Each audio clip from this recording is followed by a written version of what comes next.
आज डिस्कस करेंगे वर्णमाला की। वर्णमाला में जो सबसे इम्पोर्टेंट हिंदी का चैप्टर होता है वो वर्णमाला होता है। वर्णमाला में क्या होता है कि वर्णमाला में 3 वर्ड होते हैं। एक होता है अक्षर, दूसरा होता है वर्ण और तीसरा होता है ध्वनि।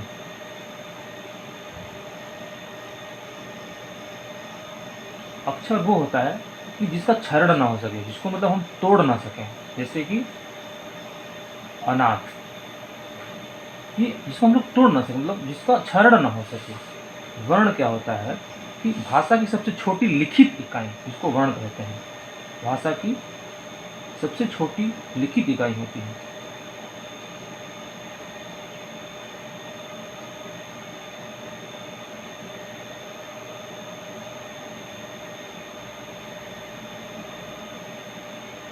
ध्वनि क्या होता है कि ध्वनि जो होती है वो भाषा की सबसे छोटी मौखिक इकाई होती है। ये भाषा की सबसे छोटी लिखित की जगह पे मौखिक इकाई हो जाएगा, इसका मौखिक इकाई होती है।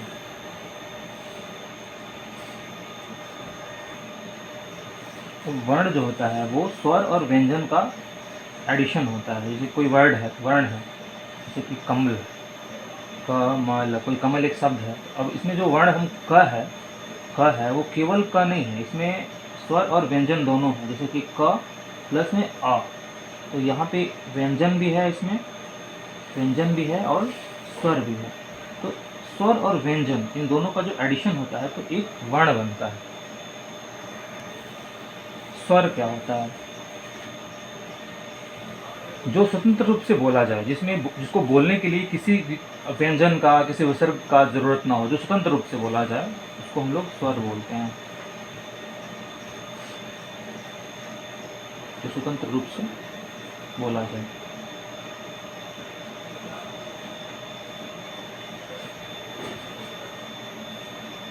जैसे अ, आ, छोटी ई, बड़ी ई, छोटा ऊ, बड़ा ऊ, री,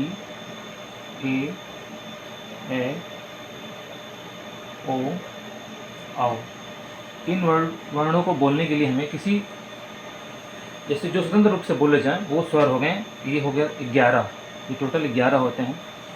अब उच्चारण के आधार पर स्वरों की संख्या कितनी होती है? उच्चारण के आधार पर स्वरों की संख्या होती है 10। क्यों? क्योंकि री जो होता है ना, उच्चारण के आधार पर 10 हो गया। री जो है वो री से बना है, तो इसको हम उच्चारण में नहीं ले आते हैं। तो उच्चारण के आधार पे 10 हो गया, स्वतंत्र रूप से बोले जाने के आधार पे 11 हो गया, और लिखित आधार पे 13 होता है। लिखित आधार पे 13 होता है, तो हम लिखित आधार पे 13 कर देंगे। 13, इसमें कौन कौन सा एक आ जाता है? 2 एडिशन होता है अन और अह का। अन और अह, अन और अह क्या होता है कि इसमें अनुस्वार लगा है, इसमें अनुस्वार लगा है। अन, ये ऊपर जो बिंदी लगती है उसको अनुस्वार बोलते हैं, और दो बिंदी जब लगती है तो उसको हम लोग बोलते हैं विसर्ग। तो ये विसर्ग लगा है, तो अनुस्वार और विसर्ग की वजह से जिसको हम लोग अब 2 इसमें ऐड हो जाता है। और अन और अह, इन दोनों को एक साथ क्या बोलते हैं? अयोग वाहक ध्वनि बोलते हैं इसको हम लोग। तो बहुत इंपॉर्टेंट होता है अयोग वाह ध्वनि। अयोग वाह ध्वनि क्या होती है? अन और अ होती है। तो स्वर जो होता है स्वतंत्र रूप से बोले जाने वाले 11 हो गए, उच्चारण के आधार पे 10 और लिखित आधार पे 13। कि बिंदी वाला कुछ रूल होता है कि बिंदी कितने टाइप से लगते हैं। तो जो बिंदी होती है वो 4 टाइप से लगती है। एक तो होती है कि जैसे ऊपर में लगती है, एक आगे में लगती है, एक नीचे में लगती है, और एक ऐसे पीछे में लगती है। जब ऊपर में लगती है, जब ऊपर में बिंदी लगेगी तो इसको हम लोग बोलेंगे अनुस्वार। ये अनुस्वार हो गया, अनुस्वार। जब आगे में लगती है तो इसको बोलते हैं नुक्ता। आगे में जब लग जाती है तो इसको बोलते हैं हम लोग नुक्ता। जैसे एग्जाम्पल में क, ख, ग, ज और फ, ये 5 जो व्यंजन है इसके आगे जो लगती है आगे में बिंदी, तो इसको नुक्ता बोलते हैं। जो नीचे में लगती है इसको बोलते हैं इच्छिप्त। उच्छिप्त बोलते हैं जो नीचे लगती है, जैसे ड और ढ के नीचे लगती है, इसको हम लोग बोलते हैं उत्क्षिप्त। उत्क्षिप्त बोलते हैं इसको। जैसे कि एग्जाम्पल में ड और ढ, जो लास्ट में लगती है उसको हम लोग बोलते हैं पंचमाक्षर, इसको हम लोग बोलते हैं पचमाक्षर बोलते हैं। तो जो जैसे कि अंगा हो गया, इसकी लास्ट में लगती है। तो बिंदी 4 टाइप की लगती है, ऊपर, आगे, नीचे और पीछे, अनुस्वार, नुक्ता, उच्छिप और पचमाक्षर। तो ये बिंदी का हो गया। अब हम शब्दों का, स्वरों का वर्गीकरण देखेंगे कि स्वरों का वर्गीकरण कितने टाइप का होता है। तो स्वरों का वर्गीकरण पढ़ते हैं।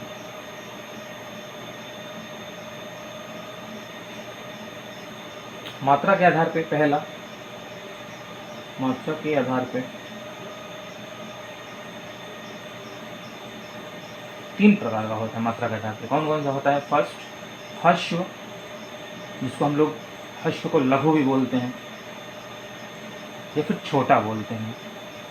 दूसरा हो गया दीर्घ, या फिर इसको हम लोग बोलते हैं गुरु, इसको हम लोग द्विमात्रिक भी बोलते हैं, द्विमात्रिक। और जो तीसरा है वो हो गया प्लुत हो गया, प्लुत। अब हर्ष क्या होता है? जिसको बोलने में थोड़ा समय लगे, जैसे कि अ हो गया, ई हो गया, उ हो गया और री हो गया, इसको बोलने में थोड़ा सा समय लगे। दीर्घ क्या होता है? जिसको बोलने में हर्ष से दोगुना समय लगे, जैसे आ हो गया, बड़ी ई हो गई, बड़ा ऊ, ए हो गया, ए और ए दोनों, ए और ए, ओ और आओ, ये हो गया दीर्घ। और प्लुत क्या होता है? ओम, जैसे जिसको बोलने में हर्ष से 3 गुना टाइम लगे, उसको हम लोग प्लुत बोलते हैं। तो मात्रा के आधार पे 3 टाइप का हो गया, हश्व, दीर्घ और प्लुत। अब दूसरा टाइप होता है इसका जाति के आधार पे।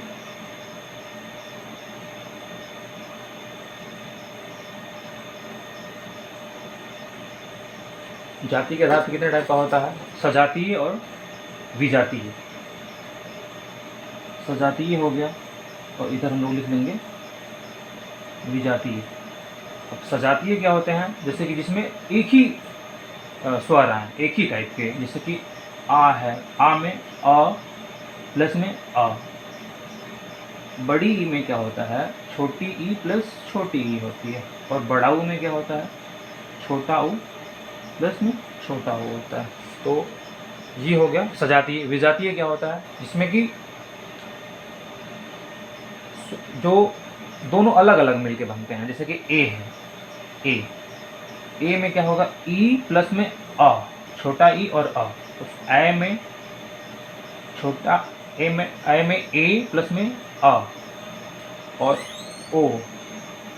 ओ में ऊ प्लस अ, आओ में ओ प्लस आ। तो ये हो गया विजातीय। सजातीय और विजातीय, ये जाति के आधार पे हो गया।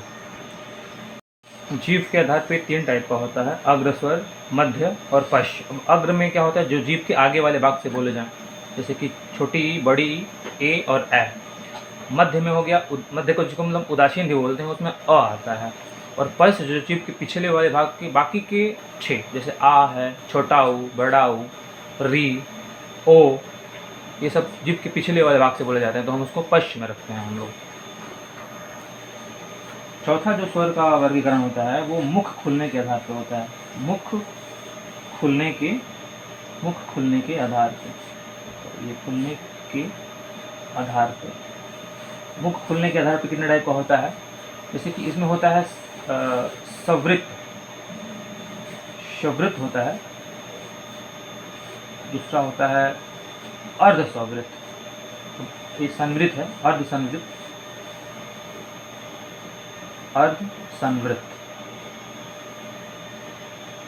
संवृत। तीसरा है विवृत, और चौथा है अर्धविवृत,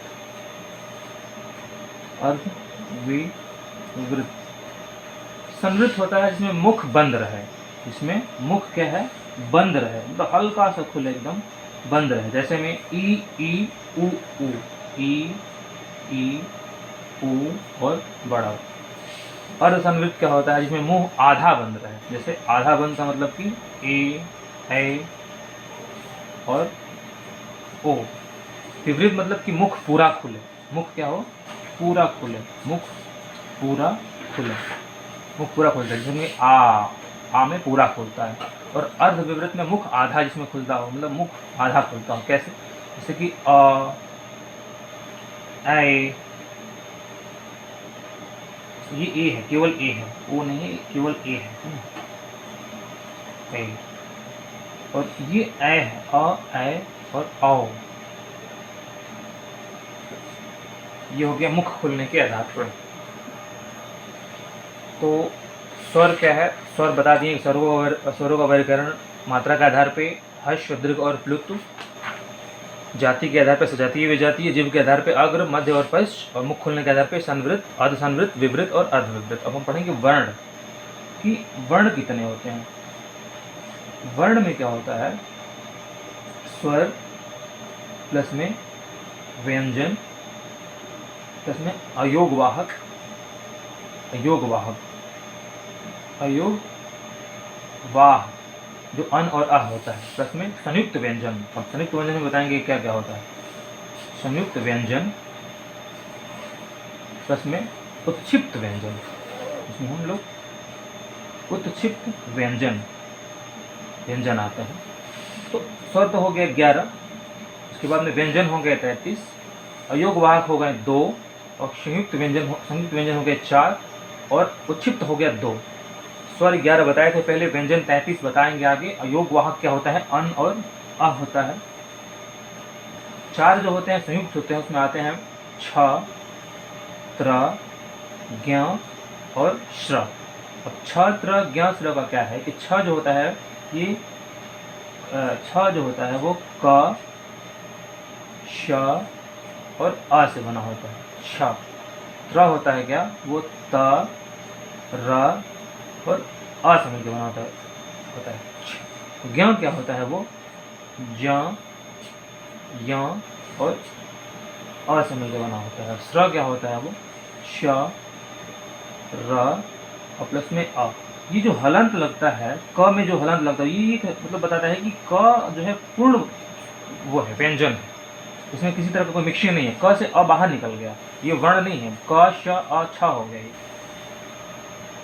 उत्क्षिप्त व्यंजन क्या होता है? जिसके आगे जो है नीचे में बिंदी लगी हो, जिसके नीचे में, जैसे उत्क्षिप्त जो बिंदी होती है नीचे ही लगती है, जैसे कि ढक्कन है, ढ है, सॉरी ढक्कन में नहीं लगती है, ढ है और ड है। चलिए, अब ढ और ढ ये दोनों याद रखिएगा। देखिए कुछ ऐसे इसमें बहुत ज़्यादा करेक्शन करने के लिए आते हैं, जैसे ढक्कन लिख देगा, फिर ढक्कन, ढ के नीचे बिंदी लगा के और कन लिख देगा, तो ध के नीचे बिंदी नहीं लगती है।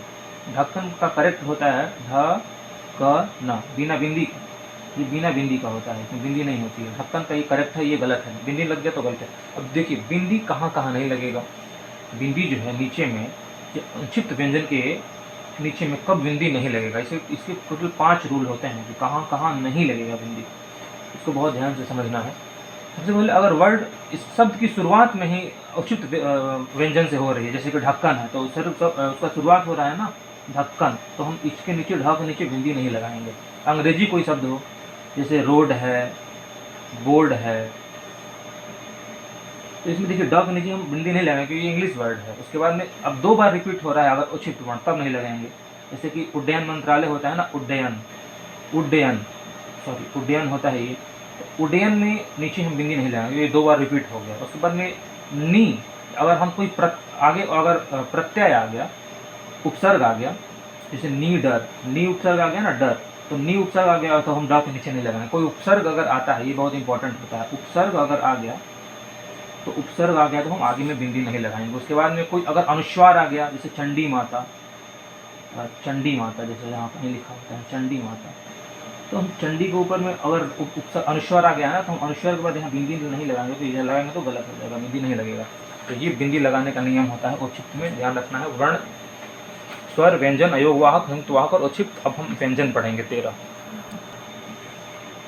व्यंजन, 33 होते हैं टोटल, जिसमें कि क, ख, ग, घ, ङ, च, छ, ज, झ, ञ, त, थ, ठ, ड, द, ध, ण, त, थ, द, ध और न, प फ ब ब भ म। ये हो गया टोटल 25। 25 के बाद में अंतस्थ आते हैं, य र ल और व, इसको हम लोग बोलते हैं अंतस्थ। अंतस्थ जो होता है ये हो। उसके बाद में उष्म, जिसको हम सब उष्म बोलते हैं, उष्म, तलाबी श, मूर्धनी श, दंती श और ह, इसको हम लोग उष्म बोलते हैं। तो ये भी याद रखना, इसको अंतस्थ बोलते हैं और इसको उष्म बोलते हैं। तो टोटल ये हो गया 25 और प्लस में ये 4 प्लस 4 8, तो ये हो गए टोटल 35 श्योर। हम इसको हम अब कैटेगरी वाइज लेंगे, 1 2 3 4 और 5, 1 2 3 4 5 कैटेगरी में बांट देंगे ताकि आगे हमको कुछ आसानी हो। अब उच्चारण स्थान बताते हैं कि उच्चारण स्थान कैसे क्या होता है। जैसे कि क ख ग घ अङ है, इसका कंठाव्य होता है, इसका जो है वो कंठाव्य होता है। और चढ़ा जगह तालव्य होता है, जहाँ तालु से बोलते हैं, तलव्य हो गया। पाफा टाठा टाठा का हो गया मूर्धन्य, हो गया मूर्धन्य। टाठा टाठा का हो गया दंतव्य। और पापा बाबा का हो गया ओष्ठ्य, जो ओष्ठ से बोलते हैं, ओष्ठ्य हो गया। अब ये तो 25 का हो गया। बाकी जो हम इस व्यंजन में अब कुछ स्वर भी तो हैं, इस वर्ण का हम पढ़ रहे हैं कि वर्णों में क्या क्या उच्चारण अवस्थान होता है। तो अब हम स्वर को भी लाएंगे, जैसे कि कंठ से इसके अलावा जो है अ आ ह और विसर्ग जितने हैं, और जितने विसर्ग हैं वो कंठ से हो गए। चाचा जजा में ई अ य और श, छोटी ई बड़ी ई य और श, ये हो गया तालु से। टाठा टाठा में क्या होता है, री र और तलाबी मूर्धन्य श। तथा तथा में जो हम दंत से बोलते हैं उसमें आता है ल श और ज। बाकी लास्ट में पापा बाबा में उ और उ, छोटा उ और बड़ा उ। तो ये जो स्वर का भी उच्चारण स्थान है और ये व्यंजन का उच्चारण स्थान है। तो स्वर में कंठ से अ आ ह और विसर्ग, तालु से ई य और श, मूर्धन्य से री र और श, दंत से ल श और ज, ओष्ठ उ और ओ। कुछ ऐसे भी वर्ण है जिसको हम लोग कंठ तालु से, दंत ओष्ठ से, कंठ ओष्ठ से, नासिक से, इससे बोलते हैं। तो उसको भी बता देते हैं। कंठ तालव्य, कंठ तालव्य में कौन कौन से आते हैं। कंठ तालव्य में आता है ए क्या होता है, वो अ प्लस में ई से मिलके बना होता है। तो ये कंठ तालव्य। अब एक हो गया दंतोष्ठ, दंतोष्ठ में व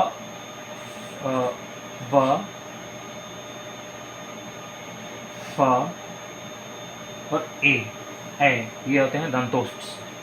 उसके बाद में फिर कंठोष्ठ, कंठ और ओष्ठ से बोलते हैं, उसको हम लोग बोलते हैं कंठोष्ठ। कंठोष्ठ से कौन सा आता है, ओ और औ, ये कंठोष्ठ हो गया। उसके बाद नासिक के व्यंजन जो नासिका से बोले जाते हैं। नासिक के व्यंजन कौन कौन से होते हैं, अ य अण न और म, ये नासिक के वर्ण। और एक और होता है नासिक के वर्ण, इस 5 के अलावा ना एक और स्वर का भी होता है अन, ये भी हम नासिक के से बोलते हैं। तो इसको याद रखेंगे। तो पूरा नासिक के 6 होते हैं, बहुत इंपॉर्टेंट है। नासिक से कितने वर्ण बोले जाते हैं, 6 बोले जाते हैं। ये अ य ण न म के बाद में अन भी बोला जाता है, तो ये भी ध्यान रखना है। एक नोट करके यहाँ पे लिखना है।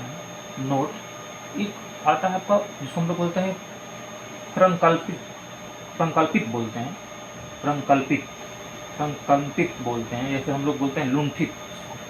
लुंठित क्या होता है, लुंठित जैसे र है, जिसको हम लोग लुंठित बोलते हैं। और एक होता है पार्श्विक, जो पिछले, पार्श्विक जिसको हम लोग बोलते हैं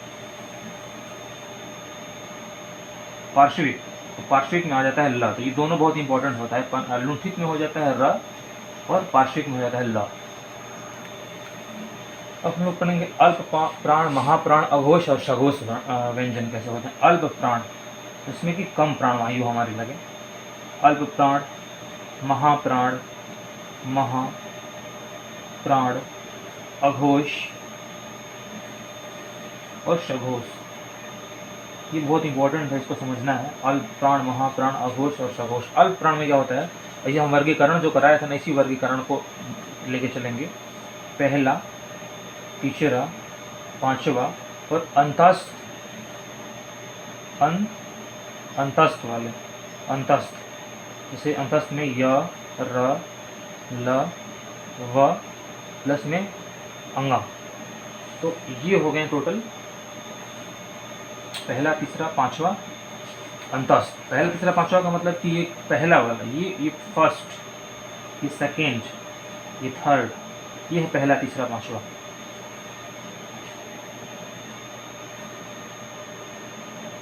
इसमें यह वाला महाप्राण में दूसरा और चौथा वर्ग का प्लस में उष्मीय। उष्मीय में स, श, ह, स, उष्मीय।